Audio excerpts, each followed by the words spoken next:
Salut à tous. Et bienvenue sur ma chaîne. Aujourd'hui, on va parler d'un sujet qui me tient à cœur, un truc qui me rend fou de fierté. On entend tout et n'importe quoi sur la France, surtout de la part de nos amis étrangers. Alors, la question que je vous pose est la suivante, la France est-elle surcotée? Est-ce que le monde entier s'est emballé pour rien? Quand Allen a lâché cette phrase, personne dans son entourage n'a osé le contredire. Il y avait dans sa voix un mélange de sarcasme et de lassitude. Il le savait lui-même, au fond, c'était un préjugé.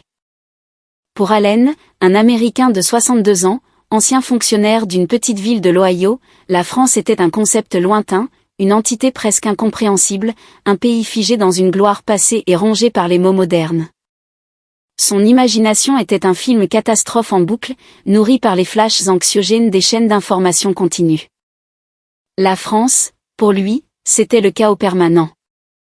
Des manifestations de gilets jaunes paralysant le pays, des grèves surprises qui vous laissaient en rade sur un quai de gare, des Parisiens arrogants qui vous fusillaient du regard si votre accent n'était pas parfait.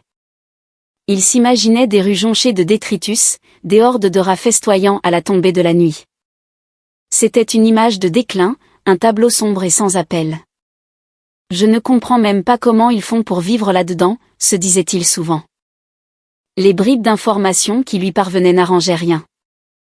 Instabilité sociale, tensions politiques, émeutes dans les banlieues. Difficile de voir ça comme une destination de vacances apaisante. Les images véhiculées par certains médias avaient cimenté ces préjugés, le bruit incessant, des visages fermés dans le métro, une architecture magnifique mais souillée par le temps et la négligence. Il n'y percevait aucune élégance, aucune notion de cet art de vivre, dont on lui rebattait les oreilles. Pour lui, c'était un slogan marketing vide de sens. Un vieux pays musée, voilà ce qu'il pensait. Un endroit où les gens étaient trop occupés à se plaindre pour vraiment profiter de la vie. Une société sur le qui-vive, où la moindre étincelle pouvait provoquer un incendie social. Comment trouver un écho, un moment de paix, dans une société qui semblait constamment au bord de l'implosion? Ces doutes et ce regard froid étaient profondément ancrés en Allen. La France était une idée, une caricature, pas une réalité tangible. Et puis, il y avait la barrière de la langue, ce mur infranchissable qui achevait de le décourager. Le français, avec ses subtilités, ses exceptions et sa prononciation délicate, lui semblait être une forteresse imprenable. Dans un pays où, selon la légende, même l'anglais était parlé à contre-cœur, un étranger pouvait-il vraiment voyager confortablement? Commander dans un bistrot, comprendre les annonces à la gare, gérer une urgence.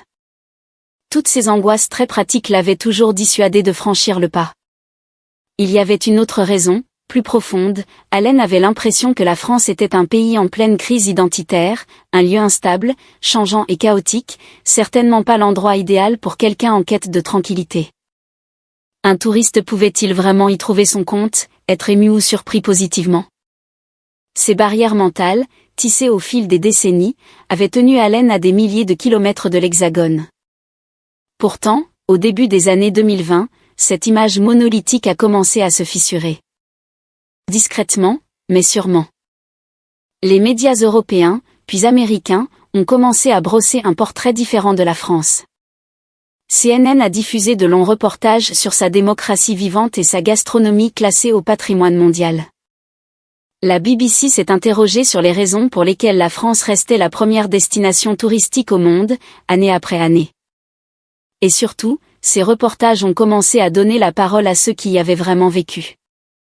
Des témoignages d'étrangers, authentiques et surprenants.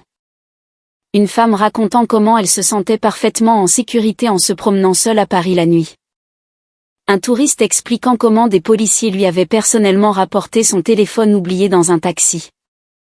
Des récits d'expériences culinaires incroyables, des repas de bistrot à 20 € procurant une émotion digne d'un restaurant étoilé. C'était une avalanche de témoignages remplis de surprises et d'émotions. Intrigué par ce changement de ton, Allen décida un jour de mener sa propre enquête. Il a plongé dans les rapports de l'Office du tourisme, les classements internationaux, les sondages réalisés auprès des visiteurs. Et là, ce qu'il a découvert était une série de chiffres absolument hallucinants. Le taux de satisfaction des touristes étrangers concernant l'accueil et la convivialité des Français atteignait des sommets. Le système de santé était classé parmi les meilleurs au monde. La propreté et la ponctualité du TGV et du métro parisien étaient citées en exemple. Il a même trouvé des données montrant que la densité et la qualité des petits commerces, comme les boulangeries et les fromageries, étaient uniques au monde. Ces chiffres dépassaient la simple commodité touristique, ils semblaient refléter la nature même de la société française. Et le monde, enfin, commençait à s'en rendre compte. C'est du moins ce qu'Allen a ressenti. Il y a des choses que les chiffres ne peuvent pas expliquer, mais il y a aussi des vérités que seuls les chiffres peuvent révéler. En refermant ses dossiers, quelque chose a commencé à bouger en lui. Et puis, un message d'un ami expatrié en Asie a été le coup de grâce. Allen, es-tu déjà allé en France? C'est justement parce que tu cherches la paix de l'esprit que tu devrais y aller. Il y a là-bas un ordre profond et une chaleur que l'on trouve au cœur même de ce que tu appelles le chaos. Cette phrase l'a percuté. C'était décidé. Il a réservé 2 billets d'avion pour Paris.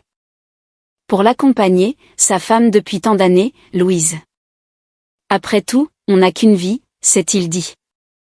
Il est temps d'aller vérifier par moi-même, de confronter mes préjugés à la réalité. Une fois la décision prise, le voyage d'Allen pouvait commencer. C'est à 9h du matin qu'Allen et Louise ont atterri à l'aéroport de Paris-Charles de Gaulle. Au moment où la voix dans le haut-parleur a annoncé l'arrivée imminente, Allen a regardé par le hublot.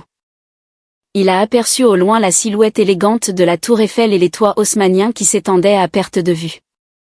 Alors, c'est ça, Paris, a-t-il murmuré.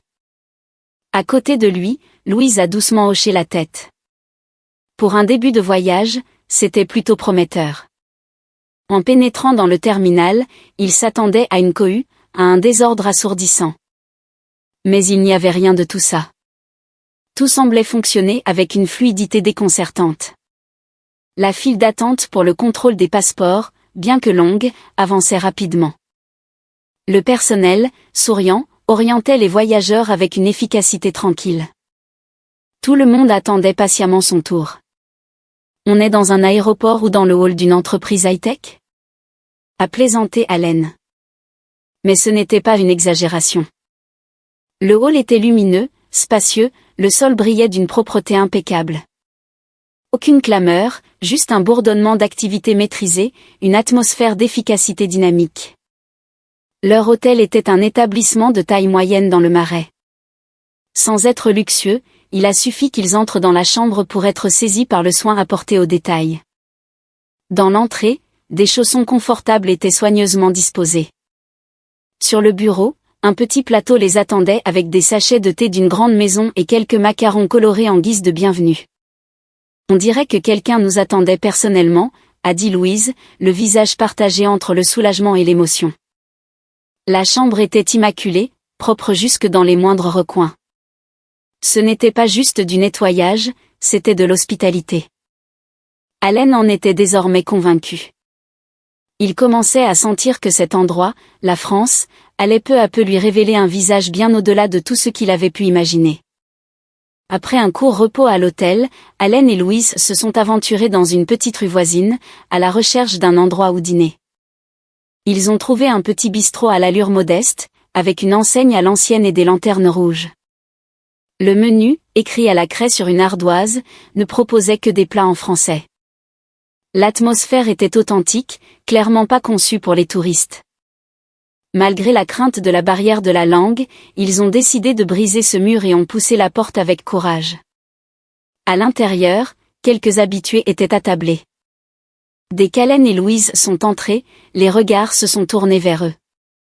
Mais immédiatement, un « bonsoir » chaleureux a retenti. Le patron, bien que son anglais soit hésitant, les a accueillis avec un grand sourire, leur a indiqué une table et, pointant l'ardoise, leur a dit avec des gestes simples, « ça, très bon ». À chaque plat qui arrivait, Allen laissait échapper une exclamation de surprise. Le bœuf bourguignon dégageait un parfum enivrant, la viande, fondante, se détachait à la fourchette. Les pommes de terre étaient confites dans la sauce riche et savoureuse. Le gratin dauphinois, crémeux et doré, était un pur réconfort. Même la simple salade verte était assaisonnée avec une vinaigrette parfaitement équilibrée. C'était une cuisine simple, mais chaque bouchée révélait une profondeur de goût incroyable. C'est donc ça, la fameuse cuisine de bistrot? S'est exclamée Louise, ravie. Allen, lui, ressentait le soin et l'amour qui se cachaient derrière ces plats populaires. Pour finir, on leur a servi une crème brûlée. Au moment où la cuillère a brisé la fine couche de caramel, Allen a écarquillé les yeux. La crème en dessous était d'une onctuosité et d'une finesse qu'il n'avait jamais connue. Son préjugé sur une cuisine française lourde et compliquée s'est volatilisé en un instant. Après le repas, le patron a discrètement déposé sur leur table un petit plateau de fromage, un morceau de comté, un chèvre frais et un roquefort en souriant, cadeau de la maison. Même sans parler la même langue, cette générosité a touché Allen au cœur. Il s'est levé et a remercié le patron avec une profonde inclinaison. Sur le chemin du retour, Allen repensait à ce geste inattendu. Même quand les mots manquent, la convivialité, elle, passe sans problème, a-t-il dit. À ses côtés, Louise a hoché la tête avec tendresse. Ce soir-là, pour la première fois, Allen a ressenti une véritable chaleur pour ce pays. Son image des Français froids et distants commençait, petit à petit, à se déconstruire. Le lendemain matin, Allen et Louise se sont rendus à la gare de Lyon pour prendre le TGV en direction de Bordeaux. Malgré l'heure de pointe, et la foule immense, il n'y avait aucun chaos. Les flux de voyageurs étaient clairs et bien organisés. Des panneaux lumineux indiquaient très clairement les voies en français et en anglais.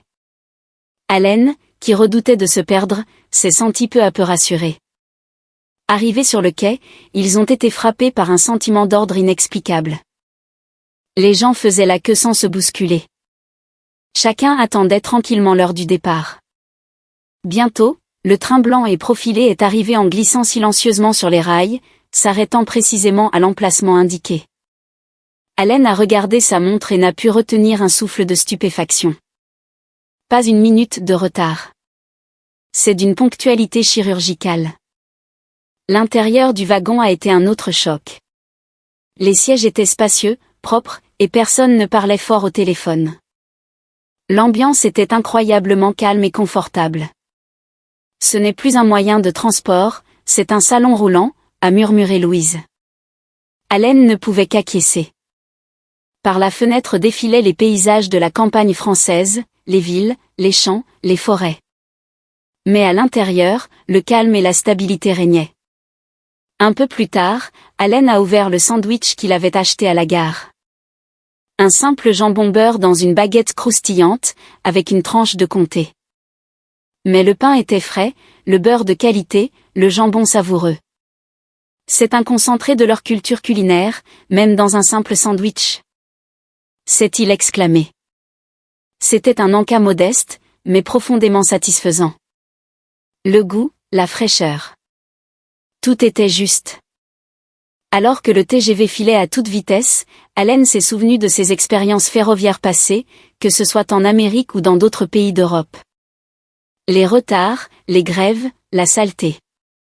Comparé à ses souvenirs, c'était un autre monde. Ce n'était pas seulement une question de ponctualité. C'était un système basé sur la confiance mutuelle et le sens des responsabilités. C'est incroyable, a dit Allen à voix basse. Le TGV est arrivé à la gare de Bordeaux-Saint-Jean à l'heure exacte. À cet instant, la confiance d'Allen dans le fonctionnement de la société française avait commencé à prendre racine. Une fois arrivés à Bordeaux, Allen et Louise ont d'abord visité la cathédrale Saint-André. Ce joyau de l'architecture gothique, vieux de plusieurs siècles, les a accueillis dans une atmosphère de sérénité et de grandeur.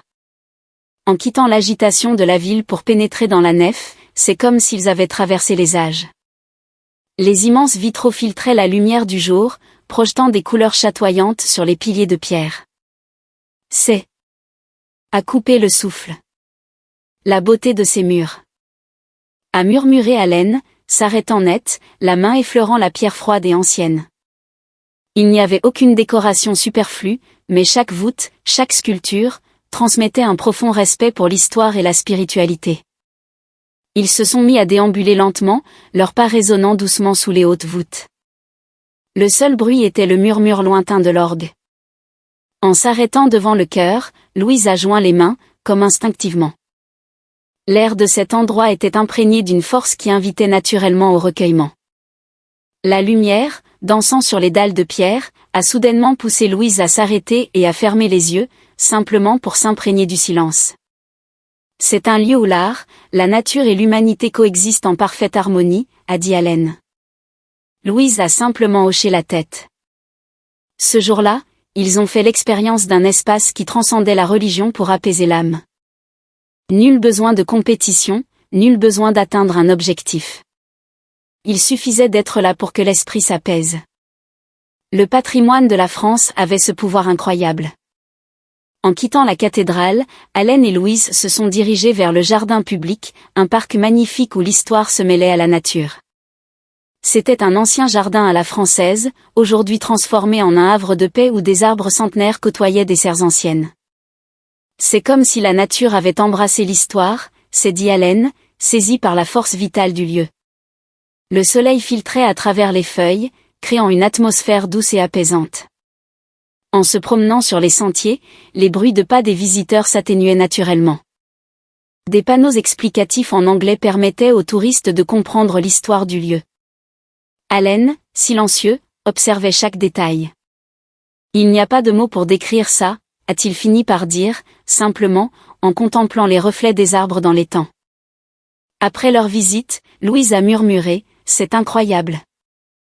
On est dans un pays étranger, mais je me sens incroyablement sereine ici. Allen a acquiescé. Plus qu'une attraction touristique, il avait l'impression d'être le témoin du temps qui passe. Sur le chemin du retour, dans une ruelle du vieux Bordeaux, ils se sont arrêtés devant une boulangerie-pâtisserie traditionnelle. À travers la vitrine, on pouvait voir l'artisan façonner des croissants avec des gestes précis, experts, sans un mouvement superflu. L'air de la boutique était chargé d'une chaleur que nulle machine ne pourrait reproduire, et d'un parfum de beurre et de farine. La France a des convictions qui ne se voient pas au premier regard, a dit Louise. Allen a profondément acquiescé. C'était une honnêteté qui se transmettait sans mots, une culture qui, à l'opposé de la modernité parisienne, s'exprimait par l'héritage et le savoir-faire. Vers la fin de leur séjour en France, Allen et Louise ont visité Montmartre, à Paris. Ils ont gravi les marches de la butte au crépuscule. Les lampadaires commençaient à s'allumer, jetant une lueur dorée sur les rues pavées, et au loin, les lumières de Paris scintillaient. Les petites places de Montmartre, avec leurs artistes et leurs cafés, vibraient d'une atmosphère unique. Tout semblait empreint d'un charme typiquement français. Pour eux, chaque recoin était une découverte. Soudain, Louise s'est arrêtée, levant les yeux vers un café dont la terrasse était baignée d'une lumière douce. Le mélange de la lumière et du crépuscule créait un paysage si nostalgique qu'un sourire s'est dessiné sur son visage. Peu après, ils sont entrés dans une petite cave à vin, un lieu intime où l'on pouvait déguster des vins en regardant la vie parisienne. De leur table, ils pouvaient voir le Sacré-Cœur illuminé, les toits de la ville et les lumières qui s'étendaient à l'horizon, comme une peinture vivante. Ce paysage, à lui seul, raconte une histoire, a murmuré Allen. Louise a lentement hoché la tête. Un verre de vin rouge de Bourgogne à la main, Allen a senti les arômes complexes envahir son palais. Ce n'était pas une simple boisson, c'était le goût d'une terre, d'un terroir. Le sommelier leur a alors expliqué les étapes de la dégustation, observer la robe, humer le bouquet, faire tourner le vin en bouche. Allen a essayé, fermant les yeux pour se concentrer sur les saveurs. Même sans le dire, on sent dans ce verre tout le respect que le vigneron porte à son travail et à ses clients, cette pensée lui est venue du plus profond de son être. En partant, Louise a acheté une bouteille du vin qu'ils avaient préféré. Ramener quelque chose qui a autant de sens, c'est spécial, a-t-elle dit. En l'écoutant, Allen a souri doucement. Ce jour-là, ils avaient ressenti le temps s'écouler différemment, au rythme de cette colline parisienne. Même dans un lieu si touristique, Allen a découvert qu'il pouvait trouver une profonde paix intérieure. L'après-midi suivant, de retour dans le centre de Paris, Allen et Louise ont visité un atelier dans le Marais où ils s'étaient inscrits pour un cours de pâtisserie. Ils avaient réservé cette expérience des semaines à l'avance. En traversant la cour intérieure, une odeur de bois ancien et de sucre chaud les a enveloppés dans une atmosphère d'un autre temps. Ils ont été accueillis par une dame âgée au sourire doux, Madame Martin. Son anglais n'était pas parfait, mais le ton de sa voix et ses gestes étaient si chaleureux que leur appréhension s'est immédiatement dissipée. Sur la table, des moules, de la poudre d'amande et du sucre glace étaient déjà préparés. Le thème du jour, la confection de macarons. D'abord, il a fallu tamiser les poudres avec une extrême finesse, puis préparer la meringue italienne, un processus délicat qui demandait de la patience et de la précision. Madame Martin les observait en silence, encourageant leurs efforts d'un « très bien, murmuré. Allen, déconcerté par ces gestes inhabituels, s'est concentré sur le bout de ses doigts, s'appliquant à pocher de petits cercles de pâte sur la plaque de cuisson.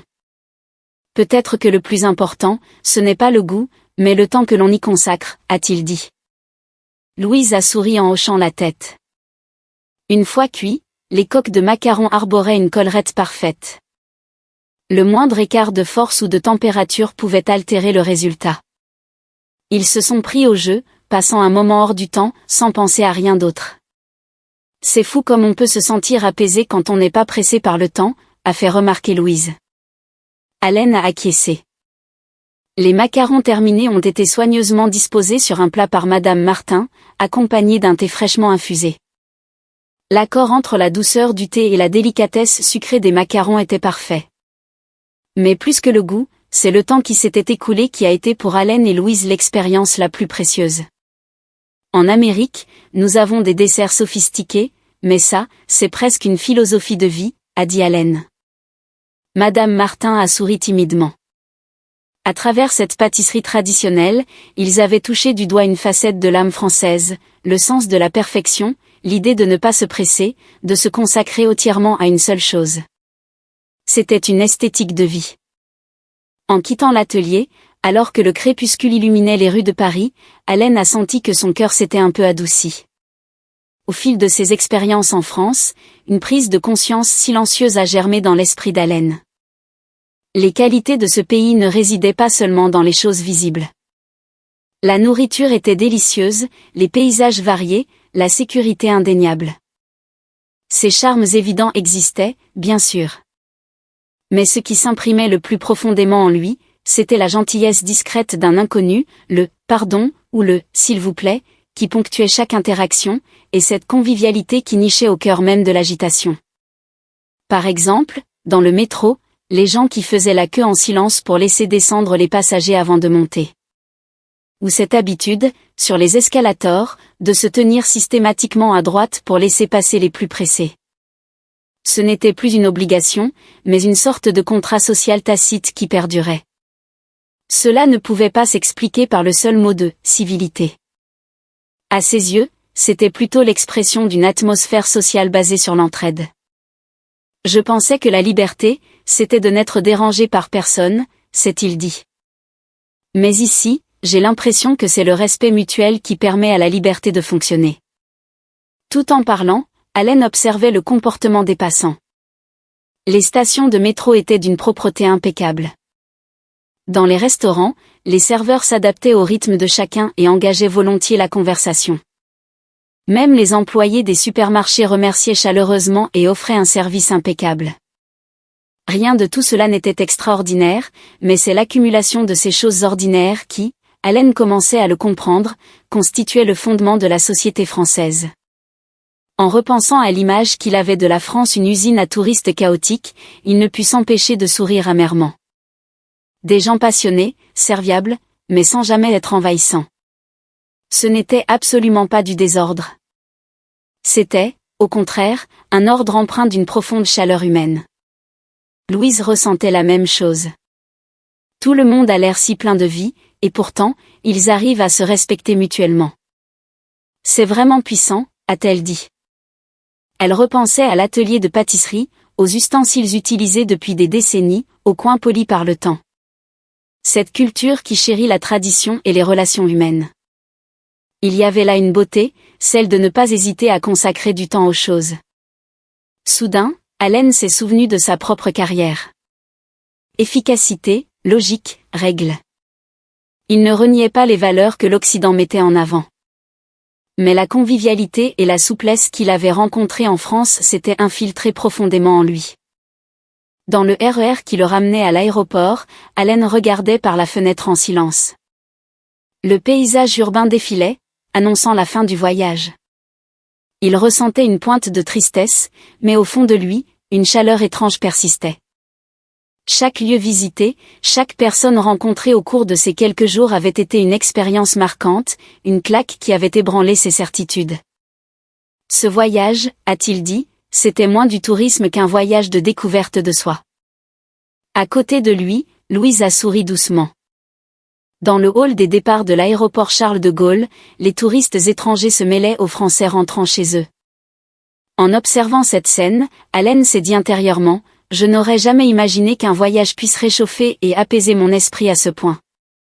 Avoir pu découvrir la France de mon vivant, c'est une chance inouïe. » Ce qui l'avait ému, c'était cette infrastructure spirituelle, celle que les chiffres et les statistiques ne peuvent pas mesurer. Une société pratique et sûre, dynamique mais ordonnée. Et derrière tout ça, une bienveillance omniprésente, une attention discrète mais réelle. C'est tout cela qui avait rempli son cœur. Et il comprenait maintenant pourquoi le monde entier se tournait à nouveau vers la France. Merci d'avoir regardé cette vidéo. Si elle vous a plu, n'hésitez pas à laisser un pouce bleu et à vous abonner à la chaîne. J'attends avec impatience vos commentaires et vos propres histoires.